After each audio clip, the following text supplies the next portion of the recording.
Hi guys, welcome to Ruthvi talks. అందరూ బాగున్నారా? ముందుగా అందరికీ శివరాత్రి శుభాకాంక్షలు. నాకైతే ఏ పండుగ అయినా సరే ఫస్ట్ గ్యాస్ స్టవ్ క్లీన్గా చేస్తా, కానీ ఏ పనైనా అర్థమవుతుంది, లేకుంటే ఏం పని అర్థం కాదు. గ్యాస్ స్టవ్ నీట్గా కనిపించాలి ఫస్ట్. వీళ్ళు చూడండి, గురకలు పెట్టి నిద్ర పోతారు. ఏ పండగ అయినా మనకు మాత్రం తప్పదు, ముందు లేసి పనులు చేసుకోవాల్సిందే. వీళ్ళు పనుకోవడం కూడా ఒక అందుకు మంచిదే, లేకపోతే ఇంకా అటు ఇటు తిరుగుతూ నాకు పని చేసుకొని వీళ్ళు పనుకున్నారు కాబట్టి స్పీడ్ నేను పని చేసుకొని నేను స్నానం చేస్తాను ముందు. ఎందుకో ఈ మధ్య బర్నర్లు సరిగా వెలగట్లేదంటే చూస్తున్నారు వీళ్ళు నాన్న ఏమైందని. ఒక దాంట్లో కొంచెం బ్లాకేజ్ బాగా అయింది, అందుకని కొంచెం క్లీన్ చేసి అన్ని సెట్ చేస్తున్నాను. ఇంక ఈ పనులన్నీ చేసుకునేసరికి మా పిల్లలు కూడా లేసారు. ఇంకా పాలు వేడి పెట్టాలి వాళ్ళకి. పాలు తాగేసి ఇంకా నా పని నేను చేసుకుంటాను. వాళ్ళు పాలు తాగితే ప్రశాంతంగా ఉంటారు, లేకపోతే ఇంకా మళ్ళీ సతాయిస్తూనే ఉంటారు.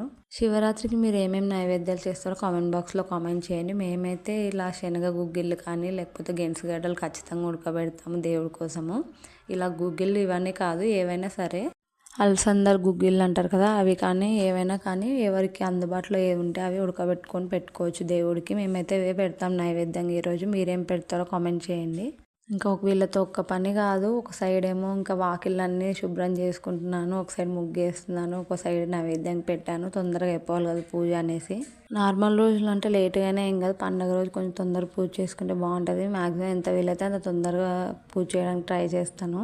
సింపుల్గా వేసాను ముగ్గేం అంత హెవీగా వేయలేదు, ఎందుకంటే ఆ ముగ్గు వేయడానికి వెళ్తే తిప్పలు పడిపోవాలి. అది ఎంతసేపు ఉంటుందో తెలియదు, మరి చూడాలి ఇప్పుడు వీళ్ళు ఎంతసేపు ఉంచుతారో. వీళ్ళని రెడీ చేసేపాటికే టైం సరిపోతుంది నాకైతే. అంతా ½ వీళ్ళ దగ్గరే సరిపోతుంది. మా ఋత్వి ఈ డ్రెస్ అంటది, ఆ డ్రెస్ అంటది, మా జీవంతి కూడా ఈ ప్యాంట్ ఆ ప్యాంట్ వద్దని చెప్పేసి మొత్తానికి ఎలాగోలా రెడీ అయిపోయారు. ఇంకా మా ఋత్వి చూడండి, ఇక్కడ అద్దంలో చూసుకుంటుంది. వాళ్ళ నాన్న బొట్టు పెట్టింటే ఎలా ఉన్నానని అద్దంలో చూసుకుంటుంది.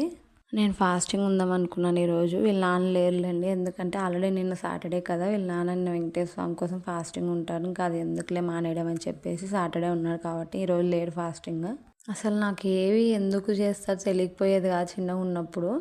ఎందుకు ఫాస్టింగ్ ఉంటారు, ఎందుకు ఫాస్టింగ్ ఉంటే ఏమవుతుంది, శివరాత్రి రోజు ఎందుకు ఫాస్టింగ్ ఉండాలి అనుకునేదాన్ని. కానీ ఇప్పుడు ఇంకొకటి తెలుసుకుంటున్నాను, చెప్పాను కదా. వీళ్ళ నాన్న పూలు తీసుకొని రమ్మంటే రోజా పూలు తీసుకొచ్చాడు. అన్ని రెక్కలన్నీ ఊడిపోయి ఒక్క పువ్వు కూడా లేదు. ఇంకా మిగతా పూలు వేరేవి కూడా తెచ్చింటే అవి పెట్టేసి పూజ చేశాను. వీళ్ళ నాన్న తప్పేం లేదు, ఇక్కడ ఇవ్వమంటే అలాగే ఇస్తారు పూలు, మనం చూసి తీసుకోవాలి ఏ పూలు కావాలని. నేను ఒకవైపు దేవుడి సామాన్లన్నీ తుడిచి ఇచ్చాను, వీళ్ళ నాన్న ఇంకా దేవుడి పట్టాలన్నీ తుడిచి పెట్టేసి బొట్లు పెట్టేశారు.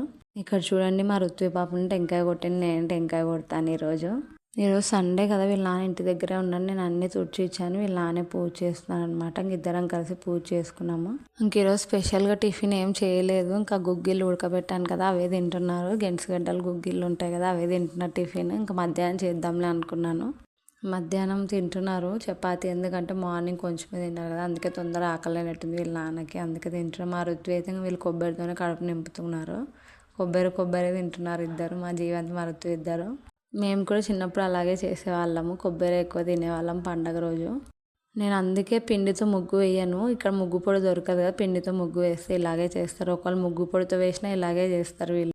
ఇంకా నేను ఫాస్టింగ్ ఉన్నాను కదా, ఏం తినలేదు, ఫ్రూట్స్ ఒక్కటి తీసుకుంటున్నాను మార్నింగ్ నుంచి. నేను ఎప్పుడైనా అంతే, ఫాస్టింగ్ ఉంటే ఓన్లీ ఫ్రూట్స్ తీసుకుంటాను. ఎందుకో పాలు కూడా తాగాలనిపించదు నాకు, ఫ్రూట్సే తింటాను ఈవినింగ్ దాకా. అది కాక మేము 3rd ఫ్లోర్లో కదా ఉండేది, కింద ఉండింటే కొంచెం రోడ్ మీద నీట్గా ముగ్గు వేసుకుంటే బాగుంటుంది. ఇంక ఇక్కడ ఫ్లోర్ మీద కాబట్టి ఇలాగే అవుతుంది ముగ్గు మామూలుగానే. ఇంకా శివరాత్రి కదా, ఈరోజు పడుకోకూడదు కదా మధ్యాహ్నం, అందుకని నేను కాసేపు శివుడి కథలు అలా ఉంటే చూస్తున్నాను.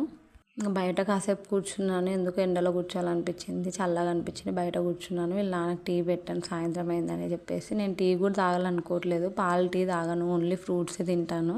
వీళ్ళ నాన్నకి ఎందుకో తలనొస్తుందంట, అందుకే పడుకున్నారు. ఇంకా అందుకే అంతలోకి టీ పెట్టేసి కసువు కొట్టేసాను, బయట అంతా ముగ్గు చెరిగిపోయింది కదా.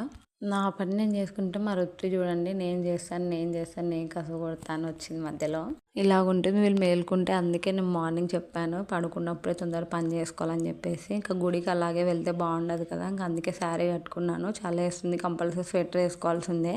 నాకు కూడా నచ్చే శారీ మీద స్వెటర్ వేసుకోవాలంటే, ఇంకా బండి వెళ్ళేటప్పుడు చాలా వేస్తుందని వేసుకున్నాను. మా ఋత్వి అయితే వాళ్ళ నాన్న వేయాలి చూసాను, వాళ్ళ నాన్నతో వేయించుకుని నేను వేస్తా అంటే వినలేదు. ఇంకా ఇద్దరు కొట్టుకుంటున్నారు ఇక్కడ, మామూలు వీళ్ళది టామ్ అండ్ జెర్రీ ఫైట్ ఎప్పుడు ఉండేదే. ఇంకా ఈవినింగ్ కూడా దీపం పెట్టేసి ఇప్పుడు గుడికి వెళ్తున్నాం. మార్నింగ్ కుదరదు గుడికి వెళ్ళడానికి, ఎప్పుడైనా సరే ఈవినింగే వెళ్తాం, పిల్లలతో అంతే కదా. మీరు గమనించినట్టయితే షార్ట్ వీడియోలో నేను ఒక స్టోరీ చెప్పాను, శివరాత్రికి చాలా కథలే ఉన్నాయి. నేను ఒక స్టోరీ ఆల్రెడీ షార్ట్ వీడియోలో చెప్పాను. శివుడు పార్వతి వివాహం చేసుకున్న రోజు శివరాత్రికి జరుపుకుంటారని ఇంకొక స్టోరీ కూడా ఉంది. బ్రాహ్మణుడు ఉంటాడు ఒక ఊరిలో. ఆయనకు తాగుడు అలవాటు ఉంటుంది. తాగుబోతుగా అలా చేస్తుంటాడు ఆ బ్రాహ్మణుడు. అందుకోసమని వాళ్ళ నాన్న ఇంట్లో నుంచి తరిమేస్తాడు ఆయనని.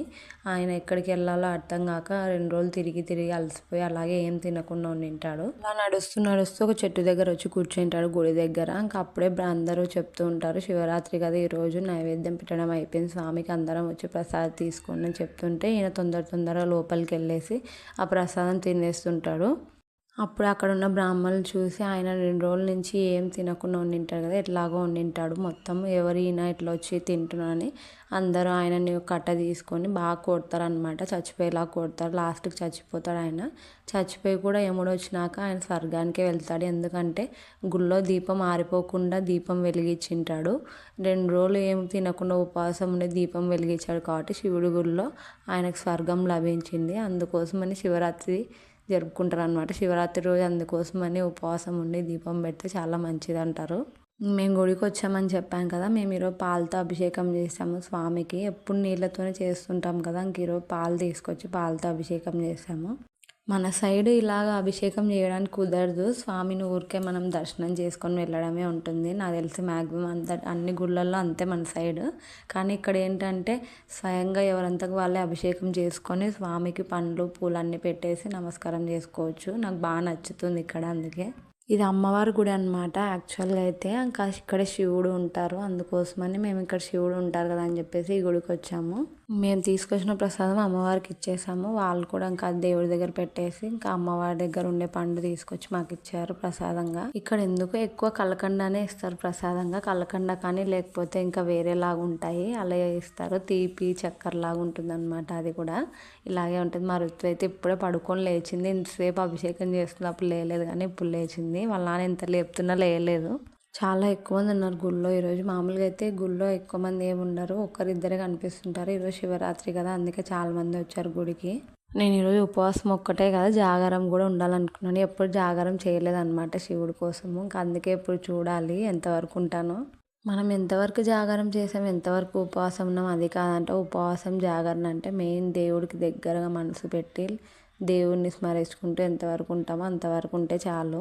మా ఆయన తొందరగా వచ్చేసాడు, మ్యాచ్ ఉంది చూడాలని చెప్పేసి. ఇంకా నేను ఫాస్టింగ్ కదా, అందుకే వీళ్ళ నాన్నే చేస్తున్నాడు చపాతి పిల్లలకి. వీళ్ళ నాన్న చేసుకున్నాడు. ఇంక సాంగ్స్ చూసుకుంటూ చపాతి చేస్తున్నాడు.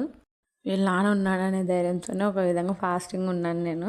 పిల్లలకి తినిపించేసి వీళ్ళ నాన్నకు తినేసాడు. పడుకోమంటే మా ఋత్వికి మాత్రం నిద్ర రాలేదు. ఇందాక పడుకుంది చాలాసేపు కాబట్టి నిద్ర రాలేదు. నేను తెలుసుకుంది ఏంటంటే ఒకటి మాత్రం నిజం, జాగారం చేయాలనుకుంటే భజన చేసే చోటన్నా ఉండాలి, లేకపోతే గుళ్ళోనో ఎక్కడైనా ఎవరైనా తోడు ఉండాలి. ఒక్కరే జాగారం చేయాలంటే కుదరదు. నేను 3 వరకు మేల్కున్నాను, అంతకు మించి మేల్కోలేకపోయాను. నిద్ర వచ్చేసింది. అంత కంట్రోల్ చేసుకొని ఇంకా ఎందుకు ఉండడం అని చెప్పేసి, దేవుడికి ఏదైనా ఇష్టంతో ఉండాలి, జాగారమైనా ఏదైనా అంత కంట్రోల్ చేసుకొని ఎందుకు ఉండని చెప్పేసి ఇంకా పడుకున్నాను. నా శివరాత్రి అయితే ఇలా జరిగింది. మీరు ఎలా చేసుకున్నారో కామెంట్ బాక్స్లో కామెంట్ చేయండి. అంతే వీడియో. Bye bye. మళ్ళీ నెక్స్ట్ వీడియోలో కలుసుకుందాం. నా వీడియో మీకు నచ్చితే like, share and subscribe to my channel.